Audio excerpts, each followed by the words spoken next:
वो रात जब बादशाह ने अपनी मोहब्बत को अपने ही हाथों किसी और के हवाले किया, वो रात उसकी जिंदगी की सबसे लंबी रात बन गई। खामोशी उसके महल पर ऐसे छा गई जैसे हर दीवार उसके फैसले पर सवाल उठा रही हो।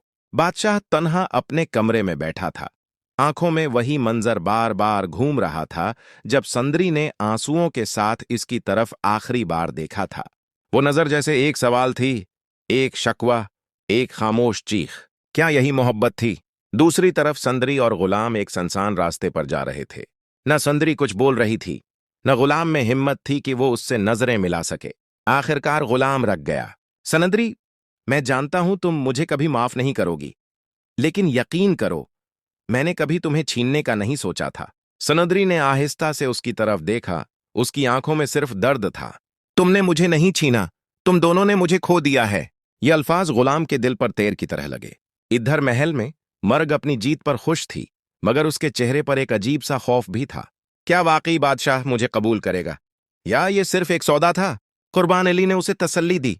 बेटी, अब सब कुछ हमारे काबू में है। बादशाह अब मजबूर है। लेकिन वो नहीं जानते थे कि कहानी अभी खत्म नहीं हुई।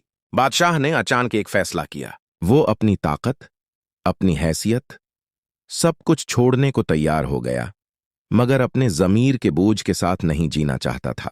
अगर मोहब्बत को कुर्बान करना ही था, तो फिर मैं बादशाह कहलाने के काबिल नहीं। सुबह होते ही पूरे शहर में खबर फैल गई कि बादशाह ने खुद को तन्हा कर लिया है और किसी से मिलना नहीं चाहता। इधर गुलाम संदरी को एक महफूज जगह पर ले आया, मगर हर लम्हा उसे लग रहा था कि वो किसी और की अमानत के साथ जी रहा है। एक रात संदरी ने आसमान की तरफ देखते हुए कहा, मोहब्बत अगर कुर्बानी मांगती है, तो क्या हमेशा औरत ही कुर्बान होती है? ये सवाल सिर्फ गुलाम के लिए नहीं बल्कि तकदीर के लिए था। अचानक कुछ सिपाही वहां पहुंच जाते हैं। हमें हुक्म है कि संदरी को वापस लेकर जाएं। गुलाम चौंक जाता है। किसका हुक्म? सिपाही जवाब देते हैं, बादशाह का। ये सुनकर दोनों हैरान रह जाते हैं। महल में मर्ग को जब ये खबर मिलती है तो उसके कदमों तले जमीन निकल जाती है। ये कैसे हो सकता है? उसने वादा किया था। कुर्बान अली गुस्से में आ जाता है। ये बादशाह हमें धोखा दे रहा है। अब वक्त आ गया है कि हम अपना आखिरी वार करें। वो एक खतरनाक मंसूबा बनाता है। अगर संदरी वापस आई तो इस बार वो जिंदा नहीं बचेगी। इधर बादशाह खुद इस मकाम पर पहुंचता है जहां संदरी मौजूद होती है। संदरी उसे देखकर चौंक जाती है। आप? बादशाह की आंखों में पछतावा साफ नजर आ रहा था। मैं तुम्हें लेने नहीं आया, मैं खुद को सजा देने आया हूं। गुलाम आगे बढ़ता है। बादशाह सलामत, मैं आपका मुजरिम हूं। आप जो सजा दें मुझे कबूल है। बादशाह ने सर हिलाया।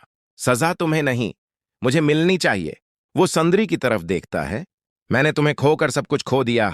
ये लम्हा जैसे वक्त को रोक देता है, लेकिन अचानक गोली की आवाज गूंजती है। संदरी चीख उठती है। गुलाम जमीन पर गिर जाता है। पीछे खड़ा कुर्बान अली मुस्कुरा रहा होता है। ये था मेरा आखिरी वार।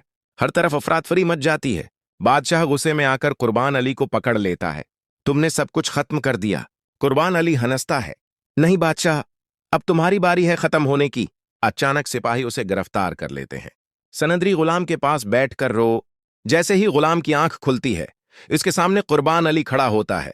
गुलाम उसे देखते ही गुस्से में आ जाता है और कहता है, उसे छोड़ दो। और संदरी कहाँ है? कुर्बान अली उसे अपना मकसद बताता है कि वो ये सब अपनी बेटी मर्ग के लिए कर रहा है। वो कहता है कि जब बादशाह तुम दोनों को कहीं नहीं ढूंढ पाएगा तो वो मेरी बेटी के पास जाएगा, और अपनी बेटी की खुशी के लिए ही मैंने ये सब किया है। गुलाम इससे अपनी मोहब्बत की भीख मांगता है और कहता है कि संदरी को नुकसान न पहुंचाओ। लेकिन कुर्बान अली जोर जोर से हंसने लगता है और कहता है कि मैं उस लड़की को हाथ भी नहीं लगाऊंगा। ये सारी मुसीबतों की जड़ है। गुलाम कहता है, नहीं, मैं तुम्हें ऐसा नहीं करने दूंगा। वो मेरी मोहब्बत है। मगर कुर्बान अली उसकी एक नहीं सुनता। दूसरी तरफ बादशाह चुपके से अपनी बैवी की बातें सुन रहा होता है, जो अपने बाप से फोन पर बात कर रही होती है। मर्ग अपने बाप से कहती है कि बादशाह इस लड़की की मोहब्बत में गिरफ्तार हो चुका है। वो शादी की रात भी मेरे साथ नहीं था और उसने मेरी खुशियां छीन लें। कुर्बान अली कहता है, फिक्र न करो, वो मेरे कब्जे में है और जल्द ही मैं उसे मार डालूंगा। जब बादशाह उसे नहीं ढूंढ पाएगा तो कहानी खत्म हो जाएगी। जैसे ही बादशाह ये सुनता है, वो गुस्से में आ जाता है और फौरन कुर्बान अली के अड्डे की तरफ निकल जाता है। इधर कुर्बान अली पहले ही संदरी को मारने की तैयारी कर चुका होता है। इसने गुलाम को दरख्त के साथ बांध दिया होता है और संदरी जिंदगी और मौत के दरमियान खड़ी होती है।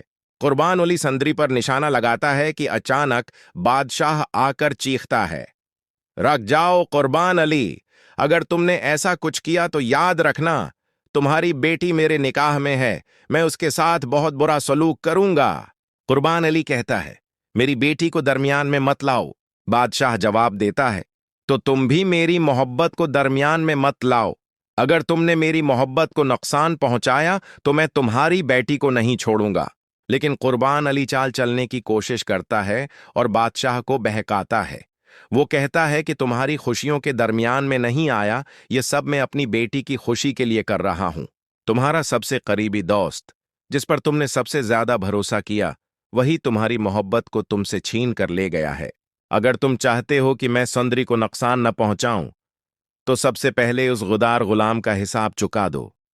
अगर तुम ऐसा नहीं कर सकते तो संदरी कभी तुम्हारे हवाले नहीं होगी।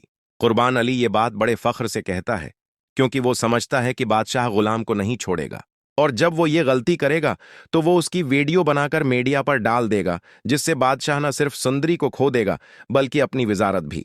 लेकिन बादशाह कहता है, जो भी हो, गुलाम मेरा बहुत अच्छा दोस्त रहा है। मैंने हमेशा उसे सब कुछ दिया है और आज भी अपनी जान उस पर कुर्बान करने को तैयार हूं। अगर तुम संदरी को गुलाम के साथ जाने दो तो मैं तुम्हारी बेटी को हमेशा खुश रखूंगा। ये मेरा वादा है। कुर्बान अली कहता है, मैं तुम पर कैसे यकीन करूं? अगर मैं उसे छोड़ दूं और बाद में तुम संदरी से शादी कर लो तो मेरी बेटी का क्या होगा? उस पर बादशाह फौरन एक मौलवी को बुलाता है और संदरी की शादी गुलाम से करवा देता है और दोनों को आजाद कर देता है।